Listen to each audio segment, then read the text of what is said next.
नमस्कार दोस्तों। मैं डॉक्टर देवी प्रसाद फिर से हाजिर हूँ। पार्ट 2 में मैं फिर से पॉवर्टी को समझने का प्रयास करेंगे, जैसे सोशलॉजिकल एंगल से उसको समझेंगे। पहली वीडियो में हमने बताया था थोड़ा इकोनॉमिक एंगल से पॉवर्टी क्या होती है, क्यों होती है, कौन कौन सी कमेटियाँ हुई थी। आज इस वीडियो में हम देखने का प्रयास करेंगे कि सोशलॉजिकल एंगल से पॉवर्टी को कैसे जो है हम देख सकते हैं। तो इसके पहले वीडियो शुरू करने से पहले एक शायरी मुझे याद आ रही है। किसी ने लिखा है, सो जाते हैं फुटपाथ पर वो अखबार बिछा के, मजदूर कभी नींद की गोली नहीं खाते। बहुत अच्छी शायरी है जो कि पॉवर्टी को एकदम सटीक तरीके से व्याख्यायित करती है। पॉवर्टी होती क्या है? Poverty the state of lacking the money और resources to meet basic needs such as food, clothing और shelter. It can also be referred to the lack of fertility and debility due to malnutrition. मतलब एक ऐसी दशा होती है जिसमें आदमी अपने बेसिक जो ज़रूरतें हैं उसकी पूरी नहीं कर पाता और वह मालन्यूट्रिशन का शिकार हो जाता है। रोटी कपड़ा मकान, सिंपल सी भाषा में अगर समझेंगे तो इन ज़रूरतों को पूरा नहीं कर पाता। अब इसमें दो एंगल हैं, एक रूरल पॉवर्टी और दूसरा अर्बन पॉवर्टी।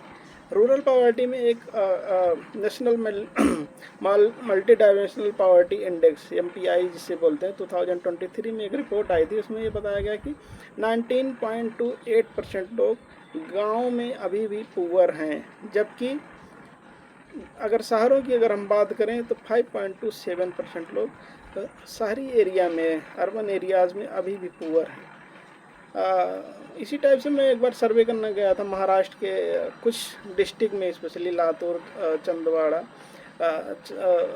लातूर में हमने देखा कि गरीबी का जो मुख्य कारण था गांव में पानी की समस्या। अगर देखेंगे जो पुरुष रहते थे वो अपना चले जाते थे मुंबई या आसपास के जो शहर हैं वहाँ कमाने के लिए, जबकि गांव में जो महिलाएं होती थी वहाँ पानी की अवेलेबिलिटी बहुत कम है, इसलिए वो क्या करते हैं, उनको 2-3 किलोमीटर पानी भरने के लिए जाना पड़ता। दिन भर उनका समय इसी में बर्बाद हो जाता है।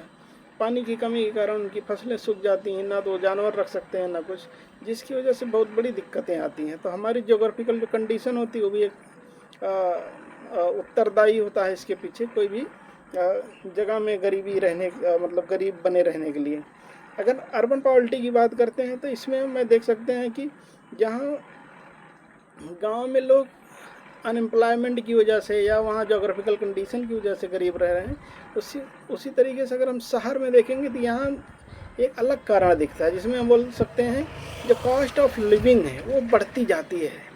जिसे मान लीजिए जो महंगाई है, पहले यहाँ मान लो कोई 10,000 रुपये में रह रहा था, अगले साल आप देखोगे तो जो रूम रेंट हो जाता है 12,000 हो जाता है। जो रूम मान लीजिए अगर जिस गाड़ी से आप कहीं आसपास में जा रहे हो भाड़ा देके, अगर वो 500 रुपया था तो अगले साल 700 हो जाता है, 800 हो जाता है। जबकि जो लोगों की सैलरी होती है बढ़ती नहीं, जिसकी वजह से क्या होता है उनको धीरे धीरे गरीब होना तय हो जाता है। इसके अलावा हम देखेंगे भारत सरकार की बहुत सारी स्कीम है इसलिए चलाई गई हैं गाँव में, जैसे मनरेगा, जिसको अभी नाम उसका बदल दिया गया है, PM आवास योजना है, नेशनल फूड सिक्योरिटी एक्ट है, स्किल इंडिया है, स्टार्टअप इंडिया, बहुत सारी स्कीम भारत सरकार चलाती रहती है, जिसके माध्यम से वो चाहती है कि हमारे यहाँ धीरे धीरे गरीबी दूर हो। लेकिन गरीबी दूर होने की बजाय हम देखते हैं कि गरीबी स्टैटिक है या बढ़ती रहती है, बहुत ज़्यादा अंतर नहीं पड़ता है। अब हम उसमें ना जाके हम देखेंगे सोशलॉजिकल एंगल से हम कैसे इसको देख सकते हैं। तो हमारे यहाँ स्पेशली 2-3 थियरीज़ हैं जिसके माध्यम से हम सोसाइटी को समझते हैं। पहला है structural functional theory. Structural functional theory हमको ये बताती है कि गरीबी जो है एक अनिवार्य दशा है। अनिवार्य दशा इसलिए है कि गरीबों का रहना भी ज़रूरी है, नहीं तो हमारे बहुत सारे फंक्शंस काम करने बंद पड़ जाएंगे। अगर मान लो गरीब नहीं है तो मज़दूर कहाँ से मिलेगा? अगर लो पेइंग जॉब कौन करेगा अगर कोई गरीब नहीं है और सबके पास अगर स्किल्ड है? इसी वजह से वो बोलते हैं स्ट्रक्चरल फंक्शनल थियरी से कि नहीं, गरीबी को रहना ज़रूरी है। इसके अलावा अगर आप देखोगे कन्फ्लिक्ट थियरी ये बताती है, इससे स्पेशली कार्ल मार्क्स का नाम जुड़ा हुआ है। इसमें बताते हैं कि एक जो अपर तबका है, जिसको उन्होंने बुर्जुआजी कहा, जो हमारे फैक्ट्री के मालिक हैं या जो भी पूंजीपति वर्ग है, उसके पास पूंजी है और वो एक्सप्लॉइट करता है। किसका एक्सप्लॉइटेशन करेगा? जो लेबर है, जो गरीब है, उसका एक्सप्लॉइट करता है। इसकी वजह से वो गरीबी बनी रहती है और वो जो अमीर है रातों रात अमीर होता जाता है और जो गरीब है वो गरीब बना रहता है। वो नहीं चाहता है कि ये गरीब भी आगे बढ़ें। इसकी वजह से क्या होता है कि वो गरीब बना रहता है। तो इसमें जिसे आप कहेंगे, तो जिसे कार्ल मार्क्स का ये मानना था कि जो कैपिटलिज्म है वो बेनिफिट प्रोवाइड करता है किसको? रीच को, जो बुर्जुआजी हैं, और वो उस जो पैसा है पैसे से अपना और प्रॉफिट कमाता रहता है और उसको और अपने पूंजी में इजाद करता रहता है, बढ़ाता रहता है। इसकी वजह से क्या होता है कि अमीर और अमीर हो गया और जो गरीब है गरीब बना रहता है।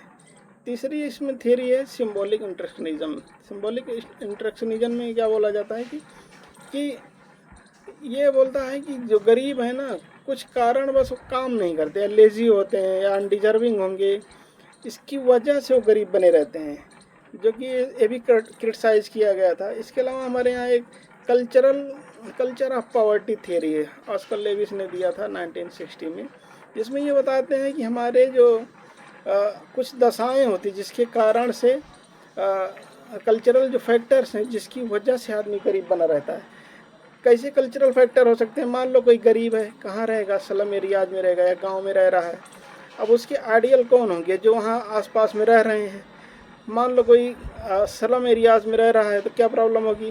वो सिगरेट पीना सीख जाएगा, वो मतलब क्रिमिनल एक्टिविटीज़ को सीख जाता है। या गांव में रह रहा है, उसके पास बेसिक रिसोर्सेस नहीं है, देख रहा है अन्य बच्चे घूम रहे हैं इधर उधर, तो वो भी उसका जो छोटे न्यू जनरेशन है वो भी उसी के साथ इन्वॉल्व हो जाती है और वह आगे अपना कोई विज़न नहीं बना पाता है, जिसकी वजह से गरीब होता है। तो आप देखोगे कभी कभी मान लो एक आदमी है, गवर्नमेंट जॉब मिल गया उसको और वो चाहता है कि हमारे बच्चे भी आगे बढ़ें, लेकिन क्या होता है, मान लीजिए उस जिस एरिया में रह रहा है उसकी बीवी मान लो अगर अनपढ़ मिल गई उसको, ठीक है, तो वो ध्यान नहीं देगी कि फैमिली प्लानिंग किया जाए जहाँ, तो क्या करेगा? 5-7 बच्चे पैदा कर लेगा, जिसकी वजह से क्या होगा कि वो तो गरीबी रेखा से ऊपर उठ गया था, लेकिन उसके जो बच्चे हैं उसके बच्चे फिर गरीबी रेखा के अंदर आ गए, मतलब बीपीएल हो गए। क्यों हो गए?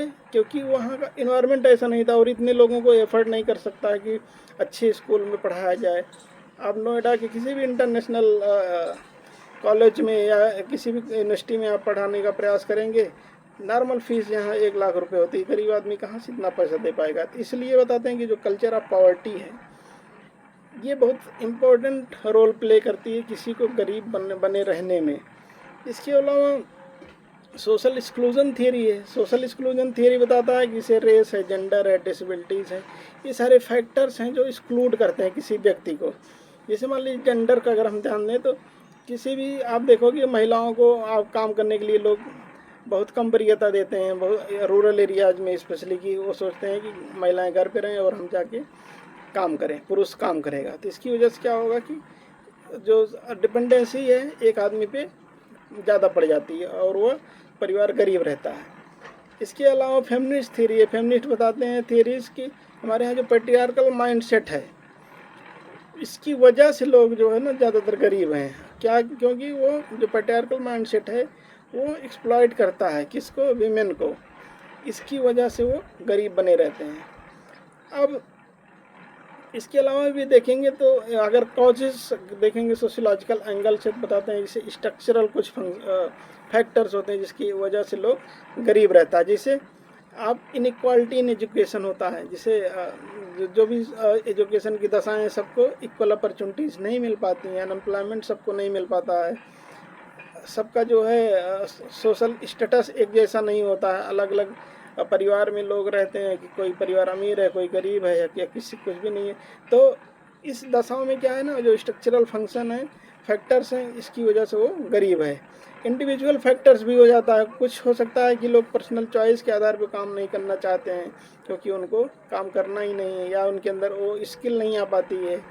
बहुत सारे और सर्कमटेंसेस होते हैं, जैसे एलिनेस आ गया, डिसेबिलिटी आ गई, जिसकी वजह से इंडिविजुअल फैक्टर्स ये जो है बहुत इम्पोर्टेंट रोल प्ले करते हैं किसी भी पॉवर्टी लाइन को स्टैटिक रखने में।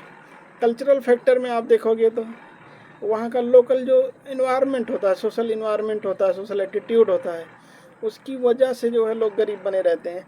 कुछ पॉलिटिकल फैक्टर्स भी होते हैं। मान लीजिए कोई ऐसी गवर्नमेंट आई जो बहुत करप्ट है, जो बहुत आगे नहीं चाहती, और न सिर्फ पावर में बनी रहती है, रहना चाहती है धर्म के आधार पे, जाति के आधार पे, तो ये पॉलिटिकल फैक्टर्स भी इम्पोर्टेंट प्ले अदा करते हैं अगर किसी भी गरीबी को गरीब बनाए रखने के लिए। अगर आप देखेंगे गरीबी के कारण क्या हो, प्रॉब्लम क्या होती है, बहुत सारी प्रॉब्लम हो सकती है। जैसे मान लीजिए अगर आप गरीब हैं तो आपका हेल्थ इशू आ सकता है, क्योंकि आपको स्लम एरियाज में रहना पड़ेगा, और वहाँ आप स्लम एरियाज में रहोगे तो आपको अच्छी हवा नहीं मिल पाएगी, वहाँ बेसिक दवाएं नहीं मिल पाएंगी, आपको गंदे पानी पीने पड़ेंगे, जिसकी वजह से आपका हेल्थ भी ख़राब हो जाता है, साइकोलॉजिकल इम्पैक्ट आता है उस पर बहुत ज़्यादा। स्ट्रेस में रहोगे या क्रिमिनल एक्टिविटीज़ में इन्वॉल्व हो जाओगे। तो इस टाइप से देखा जाएगा तो एक गरीबी का जो दुष्चक्र है वो चलता रहता है एक जनरेशन से दूसरे जनरेशन पे। ये हमारा सोशियोलॉजिकल एंगल से मेरा व्यू रहा है। Thank you so much. फिर मिलेंगे नेक्स्ट वीडियो में।